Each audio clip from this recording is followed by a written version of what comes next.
The debate में आपका स्वागत है।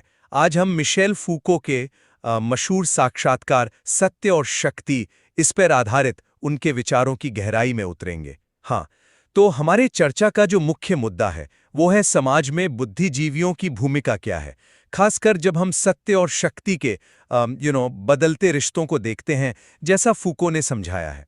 और बिल्कुल खास तौर पर हम इस सवाल पर ध्यान केंद्रित करेंगे, क्या फूको का जो विशिष्ट बौद्धिक यानी स्पेसिफिक इंटेलेक्चुअल का विचार है, मतलब वो विशेषज्ञ जो अपने खास क्षेत्र में काम करता है, क्या वो परंपरागत सार्वभौमिक बौद्धिक यूनिवर्सल इंटेलेक्चुअल की जगह ले सकता है, या फिर क्या ये नजरिया कहीं ना कहीं बड़ी सामाजिक आलोचना की गुंजाइश को कम कर देता है। देखिए, मेरा मानना है कि फूको का विश्लेषण आज की जो शक्ति संरचनाएं हैं उनको समझने के लिए बेहद जरूरी है। और मेरा तर्क ये है कि स्पेसिफिक इंटेलेक्चुअल इस काम के लिए पुराने यूनिवर्सल इंटेलेक्चुअल से कहीं ज्यादा कारगर है। और मैं इस नज़रिए से थोड़ी असहमत हूँ।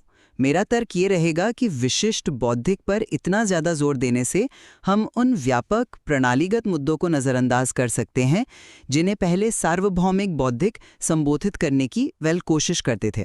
इससे आलोचना की जो धार है वो कुंद हो सकती है। अच्छा, देखिए, अपनी बात रखने के लिए मैं कहूंगा कि फूको ने काफी पहले ही अपने शुरुआती काम जैसे मैडनेस एंड सिविलाइजेशन में ये देखना शुरू कर दिया था कि ज्ञान के विभिन्न रूप जैसे कि मनोरोग विज्ञान असल में शक्ति संबंधों से कितने गहरे जुड़े हुए हैं।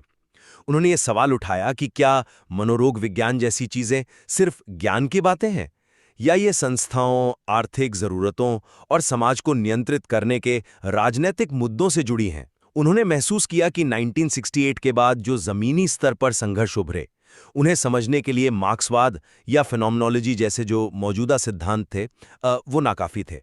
ये सिद्धांत या तो बड़ी आर्थिक संरचनाओं पर ध्यान देते थे या फिर व्यक्ति के अपने अनुभव पर, लेकिन शक्ति के फैले हुए जाल को, उसके सूक्ष्म तरीकों को पकड़ नहीं पा रहे थे। फूको के लिए शक्ति सिर्फ न कहने वाली, दबाने वाली ताकत नहीं है, बिल्कुल नहीं, बल्कि ये एक सकारात्मक नेटवर्क है जो ज्ञान, प्रवचन, यहां तक कि सुख भी पैदा करता है। इसी समझ के चलते फूको कहते हैं कि सार्वभौमिक बौद्धिक, वो लेखक या विचारक जो सबके लिए बोलने का दावा करता था, वो अब प्रभावी नहीं रहा। उसकी जगह विशिष्ट बौद्धिक ले रहा है, वैज्ञानिक, डॉक्टर, इंजीनियर, जो अपनी विशेषज्ञता के क्षेत्र में सत्य और शक्ति के स्थानीय संघर्षों से सीधे रूबरू होता है। और ये चीज उन्हें शक्ति के ठोस तंत्रों का विश्लेषण करने और दखल देने की बेहतर क्षमता देती है। मैं इसे थोड़ा अलग ढंग से देखती हूँ। ये सच है कि फूको का विश्लेषण हमें शक्ति को एक नए तरीके से देखने में मदद करता है, इसमें कोई शक नहीं। लेकिन हमें ये भी याद रखना चाहिए कि फूको ने खुद माना था कि शक्ति और ज्ञान के रिश्ते को साफ तौर पर सूत्रबद्ध करने में उन्हें शुरुआत में काफ़ी दिक्कत हुई थी। उनके शुरुआती मशहूर कामों में, जैसे आपने कहा मैडनेस एंड सिविलाइजेशन, उसमें शक्ति शब्द का इस्तेमाल कम था या विश्लेषण का वो तरीका उतना विकसित नहीं हुआ था। ये दिखाता है कि ये अवधारणा अपने आप में कितनी पेचीदा है। आप कहते हैं और फूको भी कहते हैं कि सार्वभौमिक बौद्धिक का युग खत्म हो गया है, पर सवाल ये है कि क्या ये खत्म होना पूरी तरह से एक अच्छी बात है? क्या इससे वो व्यापक सिद्धांत आधारित सामाजिक आलोचना कमजोर नहीं हुई है जिसकी कोशिश सार्वभौमिक बौद्धिक करते थे? फूको खुद विशिष्ट बौद्धिक से जुड़े खतरों को पहचानते हैं कि उनका राजनीतिक दल या यूनियन इस्तेमाल कर सकते हैं, या फिर वो अपने स्थानीय संघर्षों में इतने फंस सकते हैं कि कोई बड़ी वैश्विक रणनीति न बना पाए। और फिर आता है फूको का सत्य का शासन यानी रेजीम ऑफ ट्रूथ का विचार, वो पूरी व्यवस्था जिसके जरिए समाज में तय होता है कि क्या सच माना जाएगा। ये एक बहुत दमदार विचार है, पर क्या ये सत्य को पूरी तरह शक्ति संबंधों में घोल नहीं देता? क्या इससे वस्तुनिष्ठता की कोई भी संभावना खत्म हो जाती है? फूको कहते हैं कि राजनीतिक समस्या सिर्फ गलती या भ्रम की नहीं, बल्कि खुद सत्य की है। ये एक बहुत गहरा दावा है। ओपेनहाइमर जैसे विशिष्ट बौद्धिक का उदाहरण आपने दिया। उन्होंने बेशक अपनी विशेषज्ञता से बड़ा असर डाला, इसमें कोई दो राय नहीं, लेकिन क्या ऐसी विशेषज्ञता हमेशा व्यापक नैतिक सरोकारों से जुड़ती है या अक्सर वो मौजूदा शक्ति संरचनाओं को ही मजबूत करती है? ये सवाल तो रहता है। मैं समझता हूं कि आप विशिष्ट बौद्धिक की सीमाओं को लेकर चिंतित क्यों हैं, लेकिन मुझे लगता है कि उनकी प्रभावशीलता इन चिंताओं से कहीं ज्यादा है। फुको जिसे शक्ति का सूक्ष्म भौतिकी कहते हैं, मतलब माइक्रोफिजिक्स ऑफ पावर, यानी शक्ति सिर्फ ऊपर से आदेश के रूप में नहीं आती, बल्कि रोजमर्रा की जगहों में, जैसे स्कूल के नियमों में, अस्पताल के तौर तरीकों में या फैक्ट्री के अनुशासन में कैसे काम करती है, उसको समझने के लिए विशिष्ट बौद्धिक बेहतर स्थिति में है। इन जगहों पर शक्ति कैसे चलती है, इसका विश्लेषण किसी अमूर्त सिद्धांत से नहीं हो सकता, बल्कि उन क्षेत्रों के विशिष्ट ज्ञान से ही हो सकता है। सार्वभौमिक बौद्धिक अक्सर न्याय, सत्य जैसे बड़े अमूर्त विचारों की बात करता था, लेकिन ये विचार जमीनी हकीकत से कटे हुए हो सकते हैं।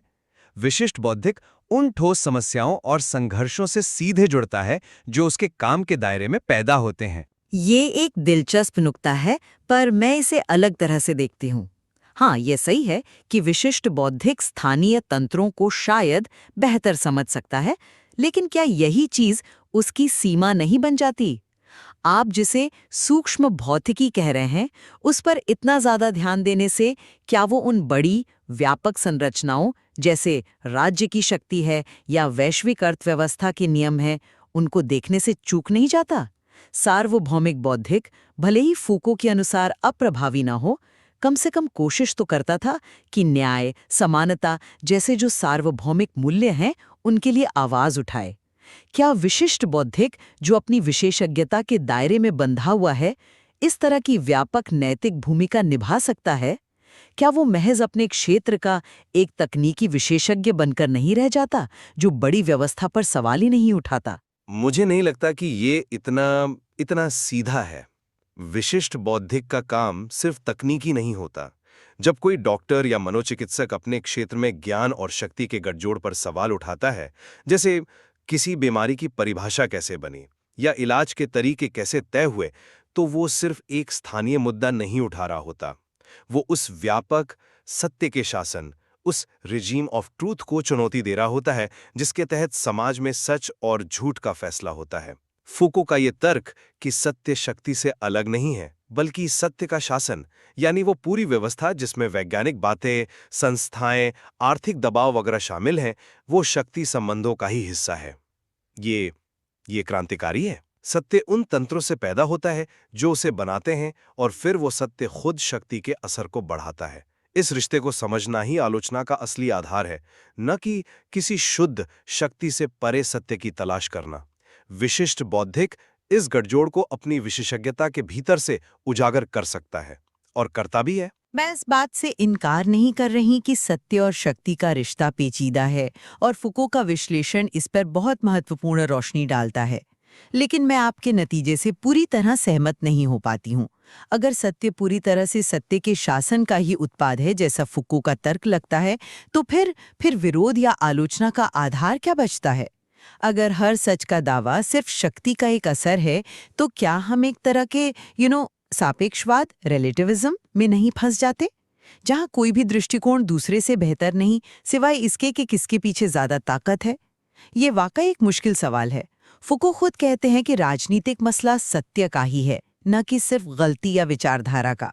इसका क्या मतलब है? अगर सत्य सिर्फ शक्ति का नतीजा है, तो सत्य के लिए संघर्ष का क्या मायने हैं? क्या ये बस ताकत की लड़ाई का दूसरा नाम है? ये मुझे फुको के ढांचे में एक तनाव या शायद एक अस्पष्टता लगती है। मैं नहीं मानता कि ये जरूरी तौर पर सापेक्षवाद की ओर ले जाता है। फूको का मतलब ये नहीं कि सारे दावे बराबर हैं, बल्कि ये कि किसी दावे को सच समझने के लिए हमें उन हालात और शक्ति संबंधों को देखना होगा जिनमें वो पैदा होता है और काम करता है। आलोचना का आधार किसी बाहरी निरपेक्ष सत्य को खोजना नहीं है, बल्कि उन तरीकों का विश्लेषण करना है जिनके जरिए कुछ बातों को सच और दूसरों को झूठ ठहराया जाता है। यहीं पर फूको वंशावली यानी जीनियोलॉजी का तरीका सुझाते हैं। ये एक तरह का ऐतिहासिक विश्लेषण है जो देखता है कि आज हम जिसे ज्ञान या सच या सामान्य मानते हैं, वो किन संघर्षों और शक्ति संबंधों के जरिए बना है, बिना किसी अंतिम सत्य का दावा किए। ये विचारधारा या दमन जैसी पुरानी अक्सर नकारात्मक धारणाओं से आगे बढ़कर शक्ति का ज्यादा सूक्ष्म और उत्पादक विश्लेषण करता है। विशिष्ट बौद्धिक इस वंशावली विश्लेषण को अपने क्षेत्र में बखूबी लागू कर सकता है। मैं वंशावली की विश्लेषण क्षमता को मानती हूँ।